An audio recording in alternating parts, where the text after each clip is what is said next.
Welcome to the Medlic video tutorials. In this tutorial we're going to look how to create and edit folder list items for the referral sources, doctors, hospitals, fee schedules, procedure codes, place of service, carriers, diagnosis codes, modifiers, and types of service.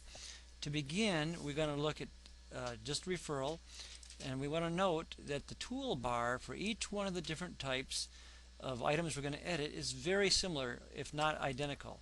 And we'll start by looking at just two here. We will look at the doctor alongside the referral. Here we see two of them. Notice that the toolbars are almost identical. We have a new button, the first record, prior record, the find, next record, last record, a refresh button, a save button, and a delete button, and then of course the go back button, or you can also use the red button in the upper corner of the dialog. These are the same. Some of them will have an additional icon. They'll have like a recent box or a copy box, and we'll get to those when we get to them.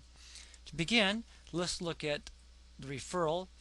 Once we're into the referral dialog, it's very simple to create a referral. You just enter the last name and credential, first name, middle initial, address, city, state, zip. Here in the state, I just want to note that you can just, if you just want to stick with Alabama, for instance, you can just enter the A. Just keep hitting A and it rolls around. If you want to do N for New York, just sit there and hit N until you get to New York, or you can pick it out of the list. The ID number is for the old PIN number used in box 17 of the referral. Cross-reference is just kind of an abbreviation you can use, and then of course the NPI number is the new NPI number, national provider number, that's assigned to every medical provider, 10 digits. And after you've made any changes, like for instance, we'll just sit here and say 123 Easy Street. You can hit Control S, or you can hit the Save button. And notice when I highlight there, it shows me the Control S. Save, and it's done, and we've made our change. And in fact, let's pull up the program now, and we'll go back to referrals, and we'll see that it lists 123 Easy Street. Let's pull up another one here. I can simply double-click it, edits it, or you can do a right-click, edit, or right-click new. If I do right-click new, it just brings up the box and it has referrals and it shows me new. And at this point here, I can say, I'm just going to say referral new blah blah blah, and I can hit Control S to save it, and notice that it pops into the list back there. I can also just hit the delete, and it'll say, do you want to delete this? Are you sure? And now notice it's gone, and it resets the dialog to one of the other ones in the list. This takes it to the first item, takes it to the last item, goes to the prior item, goes to the next item. This will refresh the list in case somebody else is editing the same thing you were editing. Hitting either the binoculars right there or the drop down list right here brings the find box up. Notice that the find box has look for, and it puts the current referral's name in there, and it says in ID number. Obviously we're not going to find his name in the ID number, so we can say in name, and then we can do our search. Okay, or you can just pick it out of the list. That's the referral. Let's go back to our doctor. Our doctor comes up and shows it as a doctor. There's the name of the doctor and then his information. And the red letter stuff is the bare minimum information required. We have the last name and then a code. A code is any 3 letters, up to 3 letters, that you want to assign to this doctor, so you can easily find them in a list and make reports that are concise. Okay. We also have then the Social Security number or employer ID number, the tax ID, your license number, UPIN number if you still have one of those old numbers, the new NPI number, and notice if I hover here, it's going to tell me, I think, come on, tell me, it's going to tell me that this box is for the group, prints box 33A. This box is for the individual, and it prints in box 24J. If I don't enter a value for the individual, then it will use the group number. Okay, and we can do our edits and just hit save, and then go back to make it go away.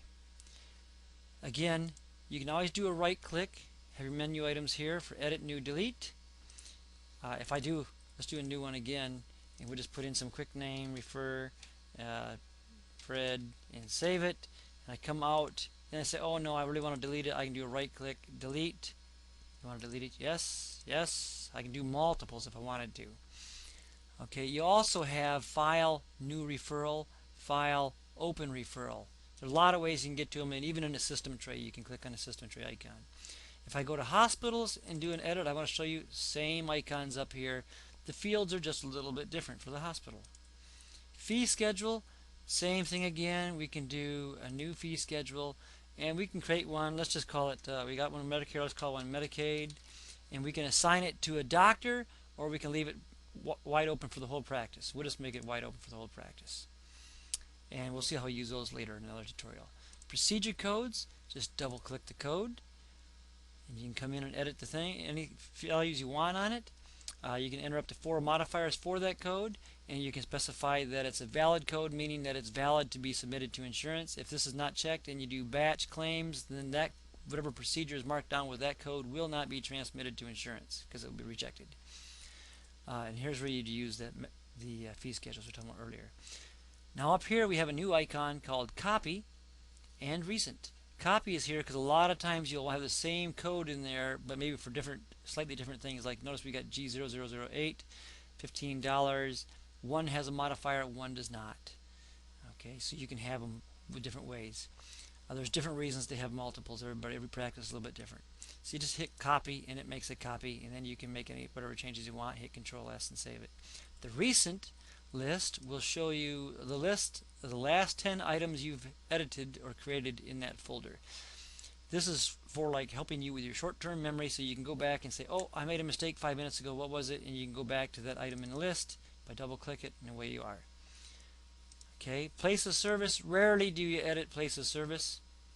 Insurance carrier, the more complicated item, we'll double-click, go in, has the carrier name. The code, again, is like the doctor code. It's just an abbreviation you can enter of your choice in choosing. The serial number is a number automatically generated by the program to uniquely identify this carrier sometime later in the program. Address information, contact information, and then some things down here relative to the HCFA form. You got box 11D, place of service. This should always be checked as Medicare now, and box 24E should always be checked as number now. And most of the time, if you're doing electronic claims, you're going to want to use the first file. Sometimes you use second, third file, but that comes on a later tutorial. Then up here we have how you want to handle this particular carrier. Do you want to send it to paper or to the printer, or do you want it to be filed electronically? And then lastly we have the insurance type over here, where we have this box 1, the Medicaid, Medicare, all the way through box other, box 7. Okay, down here in this last part here, this is for the legacy PIN numbers that are now been replaced by the NPI numbers. But per this carrier, you'd have a doctor that has been assigned a PIN number or an alternate 24K on the old form field. And then you can also tell per this carrier for that doctor whether you want to print a blank, the PIN number, or the alternate number in box 24. Same thing then with the facility. The carrier would assign per facility an old PIN number. And that's pretty much it. We have a list of recent edits we've done. You just hit the save, and that's it for the carrier. These numbers here can also be edited in the helpers, which that comes later. Diagnosis codes, very similar to procedure codes. Just double click, go in. We have very few fields. Again, we have a valid code field. Modifiers is very simple. It's just 2 fields basically, the modifier and some textual description. And the type of service, which is now obsolete but still used by some. Also, again, very similar. Notice that you can have multiples of these up. In fact, I can have one of those up and be doing a new one at the same time. And so we have the windows. So we can do side-by-side editing. I could also have a referral up while I'm doing that. And you can also see that the toolbars are very similar, if not identical. The go back button is the same as the cancel or the red button.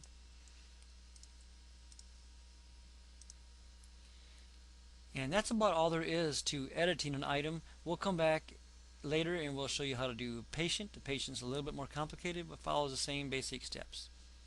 That's it for this tutorial. Thank you.